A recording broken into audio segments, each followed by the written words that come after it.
Welcome, everybody. I am so excited to have back to the show Bernie Lombardi and Christopher Metts, the darlings of Instagram. For anybody who's on Instagram and follows them, they are beyond charming, and with their reels, with their posts, they have incredible tastes in what they read, and such an eclectic taste in what they read, which is one of the reasons I wanted to have them here today, as we're about to gear up into the summer months and summer readings. So I thought, what better people to have on the show today to talk about some choice reads for summer. So thank you guys so much for being here. Thanks for having me. Thank you for joining. I'm so curious. I know you follow all of the book prizes, which takes up a big part of your year. So do you find the summer months, your reading changes in the summer? 100%. That is like the downtime between prizes too. So it's kind of where it's nice to have this space between the prizes where we can dive back into our backlist, look at some arcs that maybe didn't get recognition just yet, and also explore our favorite authors. So it seems like an open-ended opportunity this summer on multiple levels, reading and traveling and all the above.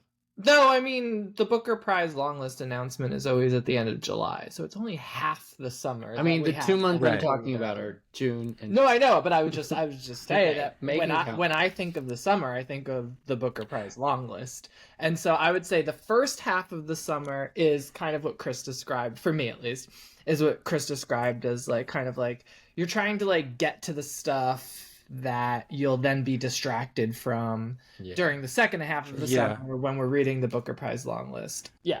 And you're also like kind of in the back of your head trying to guess like what's going to be on the Booker long list and trying not to read those things because there's people who do that and then they just like disappoint themselves when those books don't get long listed. But yeah. But isn't it also the greatest thing when the Booker Prize list or any of these prize lists are announced and you've already read like 3 or 4 of them? Yes, Yeah. it is the best Ahead of the game.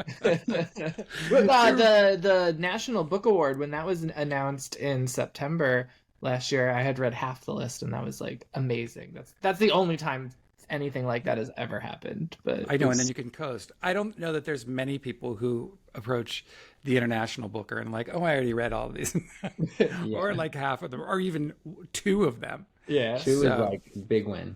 Yeah, completely. Do you find with the reading that you do over the summer, I mean, before, so we'll say like launch off is Memorial Day weekend for you guys. Yeah, exactly. But does it change tonally? Is it lighter stuff? Is it stuff that you can breeze through, or does it matter? Is your reading? I would say no for me. I don't know Okay. what you think. Yeah, I feel like Bernie's reading is pretty stable throughout. It's mostly depressing, so he'll just be depressed more in the summer. I think I tend to go a little lighter in the summer. Something that is maybe a little more page turnery. But I don't think I consciously do that, but I think that maybe I just tend to move towards the ones that are going to give me that easy comfort on travels or on a plane or something that doesn't take too much time to like dig into. Yeah. Okay. Yeah, but Bernie's the same always. And Bernie is consistently dour. I do like a good like summer vibe, like a summer, like a hot atmosphere, like a hot Mediterranean European atmosphere. Though I do feel like I'll read those like when it's not summer to like make me think of summer. But this sounds like this is the academic in you coming out, you know, completely. You know, so just I don't listen. I don't know why, but lately I keep bagging on her, and I don't mean to bag on her because I actually have read one and enjoyed it. But I was going to say, I don't picture you reading like the latest Emily Henry. That's what I was going to say. No, but actually, I'm supposed to. I'm supposed to read one this summer. This summer. Oh, really? I'm supposed to read her in the summer if I'm going to read her. I think, honestly, though, I think he said that last summer. I know, and I didn't. I think he said this last summer, and we put a hold on the Libby book so you could listen to it on audio, and it's still like popped up, and then I push it forward. And you keep pushing it back. It's still there. You're like, come back in 21 days when I'm ready for it. Give it to the next person. Yeah, no, I've done that too. And I don't know why I keep bagging on Emily Henry because I've read one of her books, and so it's not like whatever. It's not like Crawdads, which to me is like the which I love to bag on. So, okay, so I just for our viewers, our listeners, I told these guys that it doesn't matter to me what their books are in terms of it's a front list or if it's back list. I'm more just interested in some titles that they're interested in, that they're going to maybe get to this summer and that might peak, or that they've already gotten to and feel they're great recommendations for somebody to read this summer. So who wants to go first? Chris. What's the first question? Give me a book that you would recommend for let's start easy. A book you'd recommend for the summer. A book I'd recommend for the summer, which it's kind of spring vibes, but Okay. I read it in the summer, and I think that's why I associate it with the summer. But it would be Tom Lake by Ann Patchett. I read this in Mexico in the pool, and so that's why I think fondly of it for the summer vibes. But it also kind of gives you that summer taste. It's they're by a lake on this like camp where they're putting on the play Our Town, and it's reflective with going back in time to the mom telling her kids this story and then going into the story by the lake. It's very nostalgic, which I also think is very summer, because a lot of times when I think of the summer, I think of nostalgia because I think of all like the fun times you have with your friends, or with when you go on camp, or go on vacation with your family. And I feel like that this book gives all of that, so that's why I think it's a Now, did you book. read it or did you listen to it? I read it. I did the physical read. Yeah, I read it too, and then I wished I read it too, and then halfway through I got the audio because Meryl Streep did the audio. That's what I heard. Interestingly, I saw Ann Patchett at this event here in Los Angeles talking about the book, and she told the story of how she got Meryl Streep to do it, which it was some kind of connection between Emily Blunt, who she'd done The Devil Wears Prada with. Her sister is married to Stanley Tucci, and she is a book agent. And so I think Stanley got her somehow connected with the number, and they said, just email her. And true, like Ann Patchett story, she was like, do you want to know how I got Meryl Streep to read the book? And the audience was like, yes. And she's like, I asked Meryl Streep to read my book. And so she just emailed her and she said, I would love for you to read this. And it's about a mom who's an actress and a summer stock and blah, blah, blah. And Meryl Streep wrote back and said, I'd love to do it. And she said, do you want to read it first? And she's like, no, I've read your other stuff. I trust you. It's fine. So I was like, that's so amazing, right? Yeah. Did you listen to it? Oh? No, I haven't read it. You haven't read it? No. Well, maybe this. Yeah, I loved it. And I agree with you. It is like quintessential, like summer stock, that whole vibes of all of it, and like picking cherries and the whole thing. Oh yeah, the cherries for sure. Yeah, you love cherries. That's your favorite pie. I do love cherries. Yeah. There's cherries in it. We will definitely. There you go. Kind of fun. That. What about you, Bern? Okay, I have two for this one. One's a funny one, and one's They're both depressing. No, they're not. You haven't read this? I mean, I thought it was. No, what's that? Okay, anyway. One is.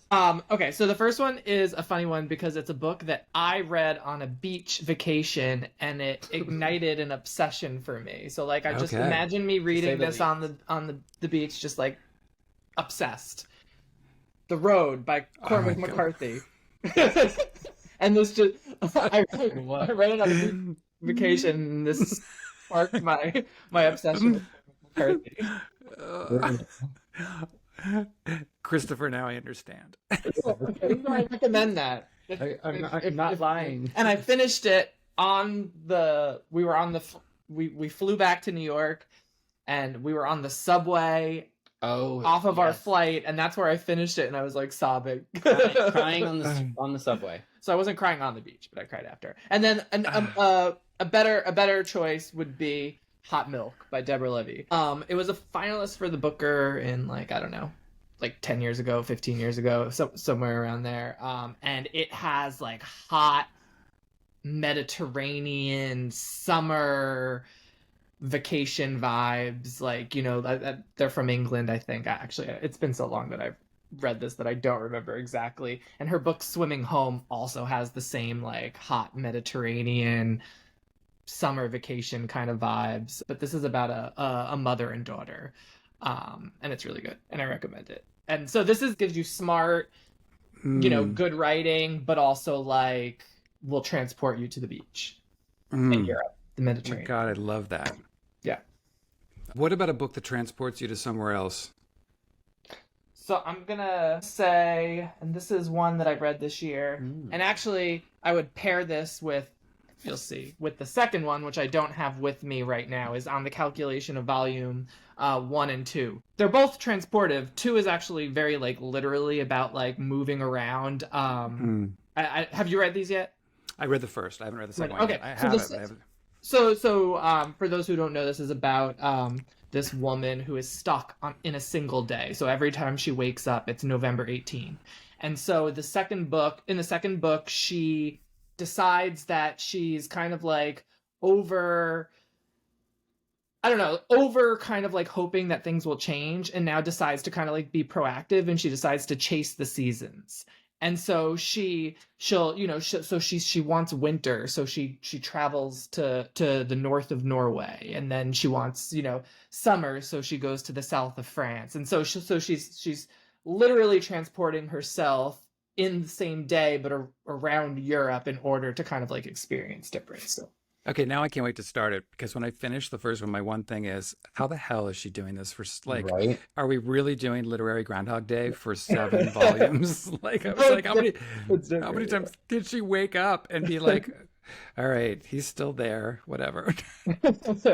No, this The husband actually only like is mentioned like the beginning. once or twice. Yeah, he's not even like not really in it. Not really in it. Wow, he became a co-star, like Yeah. in the next Co-star, book. if that, like maybe guest appearance. Yeah. Right. Also, yes, special appearance by, or, Yes. Yeah, and credit. So, and for sure, maybe wit. and only had 1 day work. Mine is kind of the opposite of what you would typically want from the summer, but it's kind of more in the vein of what Bernie said, where he flips between the opposite seasons. So he's like in the season that he is thinking about maybe a different season. So in the winter, he's thinking about summer. But this is kind of the opposite. So this one definitely will transport you, but to a very cold place. It's called Septology. So it's a 3-book. This is the compilation of the 3 books. In the series, The Other Name, I Is Another and a New Name, and it's by Jon Fosse. It's translated from Norwegian, and he's in this very, very wintry, cold town, but it just follows his day-to-day life. It's actually kind of similar to On a Calculation of Volume in that it's very, it doesn't expand. It's just him kind of seeking something, and you don't necessarily know what it is, but he's exploring art. He's exploring his relationship with his neighbor, with maybe a doppelganger, and he's also reflecting on his memories from childhood in this same little town near Christmas. And it's quite lovely, and it's very soft, but it's actually kind of propulsive. So you flip right through it, and you want to know what's happening, but you also are like feel the cold, and you feel the place and the time, and it's magical. But definitely doesn't give you summer vibes, but it'll definitely Transport you. Mm-hmm. Yeah, I have that on my, that bookstagram thing that some people do, which is like 12 books recommended by 12 friends. And that's on my list this year to read, which of course I don't think I've read one of the books yet. So I'm already failing miserably. And we're almost halfway through the year. I just have to prioritize. I have to go more backlist. I really have to go more backlist.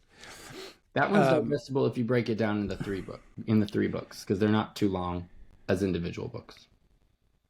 This one, this is coming out in June, and what I loved this because it is totally small town, small little English town. It's actually a mystery. It's called Death at the White Hart by Chris Chibnall. Chris Chibnall created the show Broadchurch. I don't know if you guys ever watched that with Olivia Colman. It was Olivia Colman's first thing, and also a very young Jonathan Bailey. And but this takes place in this very small town where everyone knows each other, and a brand new young cop is driving through the town one night, and he sees something on the road which he thinks is a deer, and as he gets closer, he realizes it's a man who's naked and tied to a chair with antlers planted on his head. And so the whole thing becomes, in this very small town, who these people are. But it almost feels like an Agatha Christie novel, but it's very contemporary in terms of characters. Like there's a character that's non-binary. There is a character who kind of works for like a UPS or like an Amazon delivery service. So they're very contemporary feeling characters, while in this kind of classic trope of small English town where everybody knows each other's name. And it's one of those places you'd probably love to go visit. It's really, really, really fun. And it's already been optioned. That's going to be a series. It's going to start next year. So, and it reads like you get through it and you're like, okay, well, clearly this is going to be made into something. So, is there a book you guys want to get to this summer? Like, what is your hope? Like, if you had something that you were like, God, I really, really have to prioritize this. So because like the summer, I feel like, as I was describing it earlier, is kind of like this build up to the Booker Prize long list.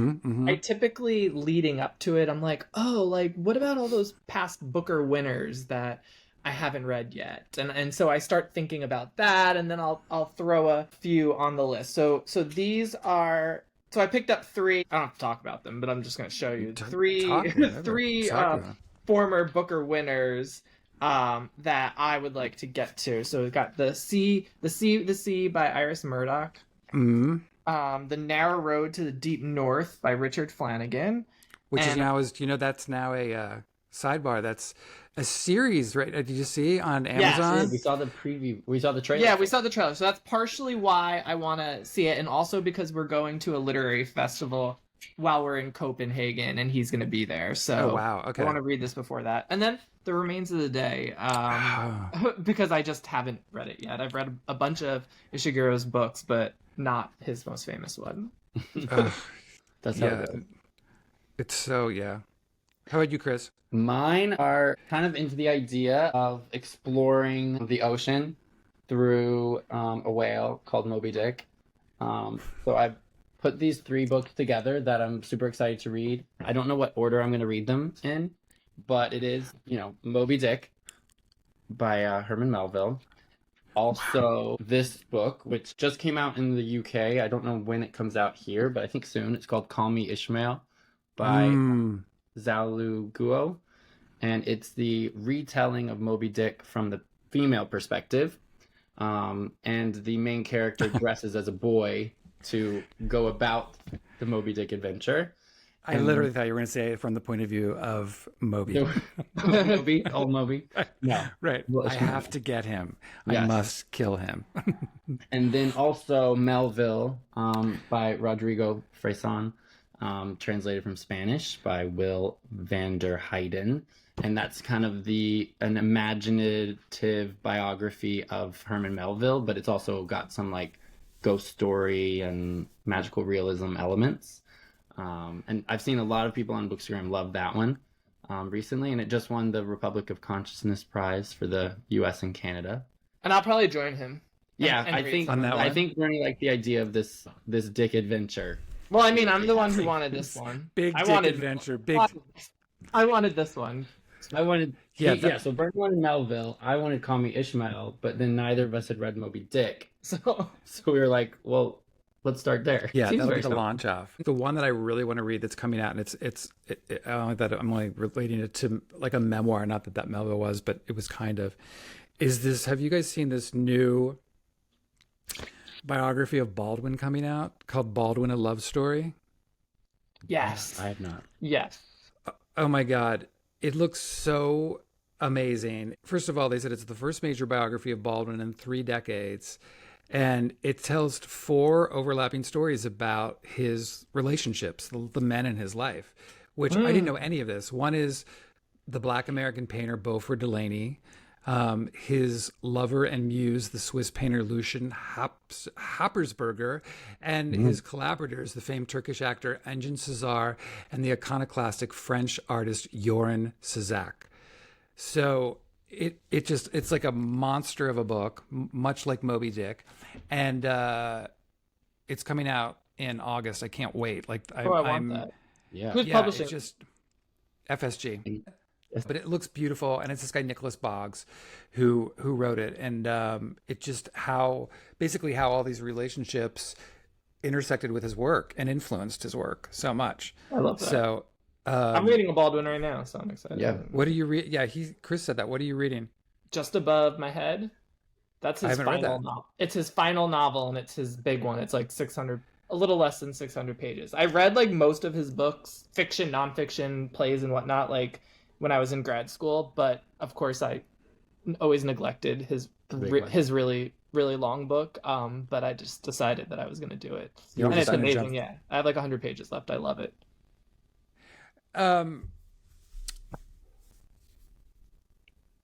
And you guys may not have this, so that's fine. Tell me if a summer book for you, if there's anything that goes outside your normal genres at all. I will always pick up Riley Sager's book that it comes out in the summer, and he writes thriller, like suspense novels, and that'll be my like one thriller or suspense book for the year. I call them Goosebumps for adults. Yes, Goosebumps for adults. That's a perfect explanation, and I do love that book each summer, and I actually do read that during the summer, so that's a perfect one that isn't typical for my genre, but yeah, that's true. Yeah, I don't. He has a new one coming out this summer. He does. He does Like have a the new one same coming day out this every summer. Yes. You can count on it. Now, I had one, I reviewed it today actually, and it just so surprised me because I used to read a lot of fantasy and I don't really anymore, but I used to love it. Like I loved, I read way back, like beyond Game of Thrones, but all those Robert Jordan books, which are the Wheel of Time stories. And there's a series called the Red Rising series that I loved by Pierce Brown. But I was very much not into like, not into this like modern romanticy thing, which people having sex with like fairies or dragons or something. But I just read this book, which was so good. And I could not believe how much I loved it and how smart it was. It's called The Devils by Joe Abercrombie. And I got sent the audio of it, and it's about this, in some whatever land, this young street urchin, this woman who's found, and she's the supposed heir to the throne of this kingdom. But everyone is trying to kill her. And so the Pope puts this decree out that says she needs to be escorted to the throne. So they bring together this ragtag group of monsters who are going to take her there, and it's like a vampire, a werewolf, an elf, a priest who's clearly not a monster, and a saint, and then a necromancer. It is so funny. I mean, it is so funny. Yes. Like it very much feels like in the vein of like The Boys, that Amazon show, because they're all such characters and so well drawn. I don't know. I loved it. I couldn't believe it. I was sitting there. I'm like, I cannot believe I'm flipping out for this book like I am. And it's really been like one of my favorite books so far this year. Like I love when that happens. Oh my God. And so completely unexpected and so surprising and just so funny. And, is the audio like a full cast? It's not. It's this one man, and he's British, and he's older. I looked him up, and he does such an incredible job with all of these voices. And it's a massive, like, it's a adventure story, and there's huge, it's like Lord of the Rings, very violent, but over the top gore. Like the werewolf, she's like a warrior. It's a woman, but she's horny all the time, and she's, and she becomes this like werewolf, and after she's killing, she's just looking for something to fuck. I mean, it's like, that's what I said, it's so funny. It's really, really, really, really good. And it just came out, you said? It just came out last Tuesday. Yeah.